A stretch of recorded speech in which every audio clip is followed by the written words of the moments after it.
Buenas tardes a todos y todas, muchas gracias por venir. Antes de nada, pregunto un poquito la idea con la que yo había venido para la sesión de hoy con respecto al formato. A ver si os parece bien y si no, pues se cambia, ¿no? La charla es necesariamente un poquito larga y quizás algo densa. Entonces, yo bueno, me he cronometrado a mí mismo y yo creo que estará en torno a la hora y media o una cosa así, o sea, es una cosa, pues, aviso ya de antes. Quizás lo interesante sería cuando lleguemos algo menos de una hora, hacer un paro ahí de 5 o 10 minutos para despejar la mente, que la gente pueda salir a tomarse un pitic, tampoco llenar esto de humo, o sea, pues, cada uno fume lo que quiera, ¿no? Pero que un poquito de cabeza ahí. Y luego continuar otro rato ya que charlemos entre todos, que es lo más interesante, ¿vale? Había pensado la posibilidad de que se partiera la sesión en 2 o 3 días, pero luego creo que lo más interesante de un día como hoy es a ver si entre todos podemos construir una especie de panorámica o de visión general, ¿vale? Aunque sea extremadamente superficial. La idea de esto es que hay muchas teorías de por qué estamos viendo un momento histórico como este, y yo creo que el secreto está en que realmente no hay ninguna que sea del todo falsa, sino que todas tienen una parte de verdad y todas tienen fallos. Entonces lo interesante es tener una visión de conjunto para poder hacer, pues eso, un análisis acertado del momento histórico que estamos viviendo, ¿no? Vale, ya metiéndonos en los contenidos, antes de nada decir que yo en economía estoy a años luz de ser un experto, entonces simplemente es para contar unas cosas, pero imagino que esto se puede complementar con medidas totalmente que es así entre todos, ¿no? Porque si algo que está bien repartido en el mundo es el conocimiento, entonces pues la idea es que cualquier cosa que se quiera como completar, pues se complete. Eso sí, como la idea es hacer un mapa general y es una cosa un poco larga, las enmiendas a la totalidad o cosas que se valen mucho de guión, yo creo que lo más interesante es que se deje para el final, pero bueno, será como vosotros vayáis queriendo hacer. Decir también que hay gente que se ha asustado al ver el guión, que si era un poco largo, un poco denso, palabras muy técnicas. Aspira a ser una exposición muy sencilla, se van a tocar los temas muy por encima, la idea es eso, tener un mapa, ¿vale? Con ideas muy básicas. Otra cosa es que lo consiga, que sea sencillo, no lo sé, ojalá que sí. Y eso va a ser sencilla porque es mejor que haya 2 ideas en la cabeza que 100 en la cabeza de 2, ¿no? Y nada, pues... Ah, sí, por internet se ha rulado esto, a quien lo ha pedido, que es un documento. Lo que voy a exponer es una especie de resumen de esto. Esto es un texto que me llevo curando pues un tiempo, que es parte de un texto más largo todavía, que, bueno, mi idea era moverlo entre diversos colectivos libertarios y para generar como debate y tal. Si alguien lo quiere, pues puede hacer una fotocopia luego, se le puede enviar o lo que sea, ¿vale? ¿Y por qué esta charla? Pues tomando la metáfora médica que está tan de moda, ¿no? Tomando la crisis como una enfermedad, una cosa que los políticos usan mucho, ¿no? Pues si no haces un diagnóstico correcto de la enfermedad, tampoco puedes hacer tomar las medidas que son las más... Terapia. Sí, no puedes tomar las medidas más justas, ¿no? Es decir, no se trata de hacer un mapa simplemente por hacer un mapa, sino en el mapa lo que pretendemos es un poco discutir las distintas estrategias que los grupos revolucionarios podemos tener de cada momento histórico al que nos enfrentamos, ¿no? La diapositiva, vale. Y entonces, ¿cuál es el diagnóstico más común de los movimientos revolucionarios? No es crisis, es estafa. Este es un lema que es muy común en el 15M y en general en el movimiento popular, ¿vale? Detrás de este lema pues hay una afirmación y hay un diagnóstico concreto que es una lectura del momento histórico en el que vivimos. Y es un diagnóstico que, por supuesto, condiciona las estrategias de lucha, ¿vale? Mi idea central, la que quiero transmitir aquí, es que es un diagnóstico fallido, o cuanto menos realmente incompleto, ¿vale? ¿Pasamos? Es obvio que es un diagnóstico que tiene sus ventajas. Está claro que, por ejemplo, despierta el rechazo a la explotación, aviva el conflicto de clase, en un momento histórico en el cual las clases sociales se han desdibujado mucho y eso pues, está siempre bien. Es una cuestión muy emocional, ¿no? Que moviliza los sentimientos, estamos en las manis, vemos a los culpables, los señalamos, sacamos las cintas rojas y todo eso está guay. Pero, ¿pasa si sé? ¿O quién sé? Vale, esta crisis es una crisis, ¿vale? Entonces, desde este punto de vista, yo creo particularmente, por eso me interesaba dar esta charla, que el 15M y muchos movimientos revolucionarios están atrapados en un error de diagnóstico grave. Esta crisis es una crisis no solo económica, sino una crisis de civilización. Y si esto no se comprende y se lleva a la práctica, pues las estrategias de lucha serán fallidas y nuestros esfuerzos estériles. Vale, como el conocimiento siempre o las cosas nuevas se adquieren a hostias, había pensado que al principio es poner 5 o 6 cosas que a lo mejor pueden ser un poco chocantes y luego ya empezar a situar eso, ¿no? Entonces, lo primero es que, aunque es difícil creerlo, porque uno cuando está dentro de la piel de este tipo de cosas no se da cuenta, estamos viviendo un momento histórico absolutamente excepcional, ¿vale? un momento de transición entre dos épocas muy distintas.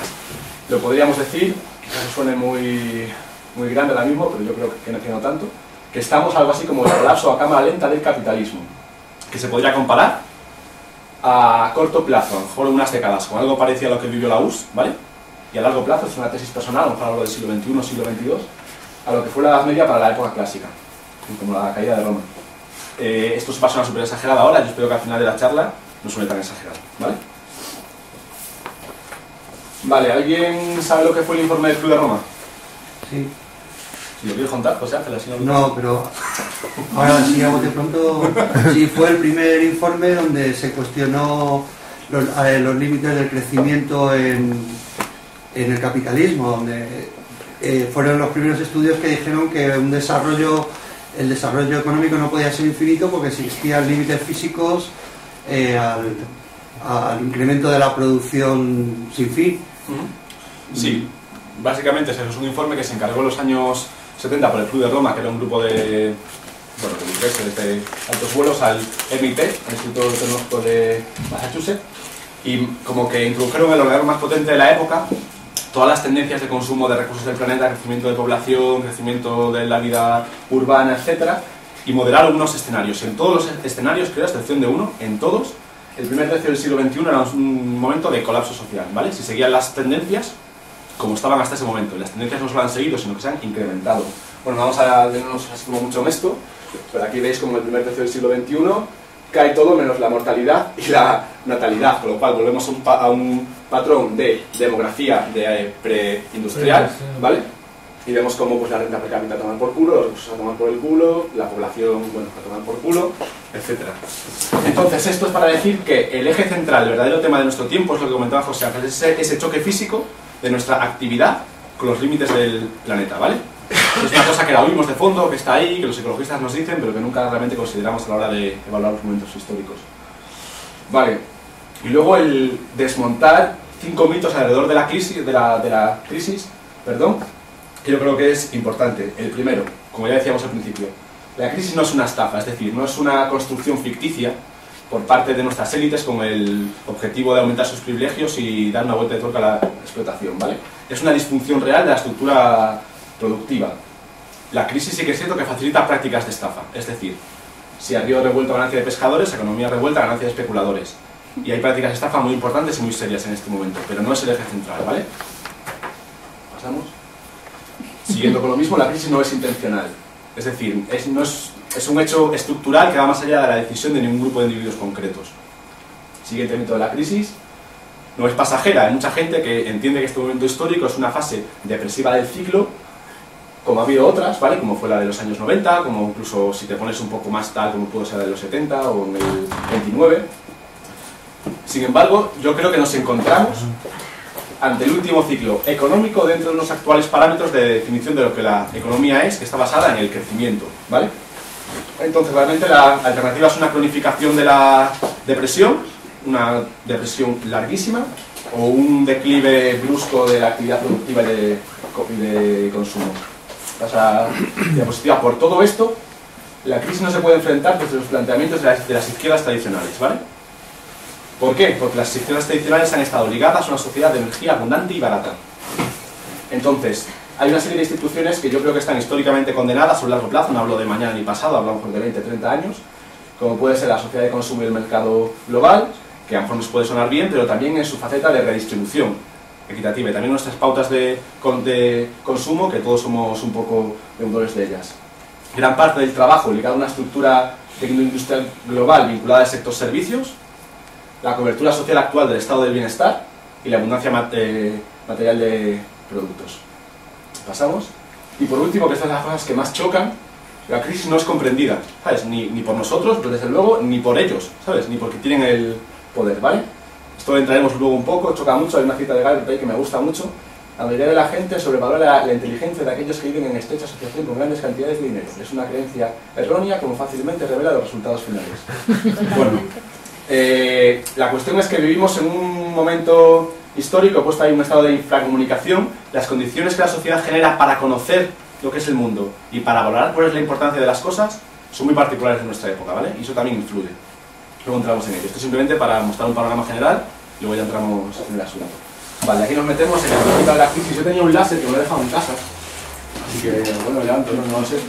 El caso, he hecho una tipología muy sencillita de las distintas teorías de la crisis, ¿vale? La idea es que a lo largo del día de hoy vayamos a computar esto y tengamos una visión de conjunto. Entonces, pues bueno,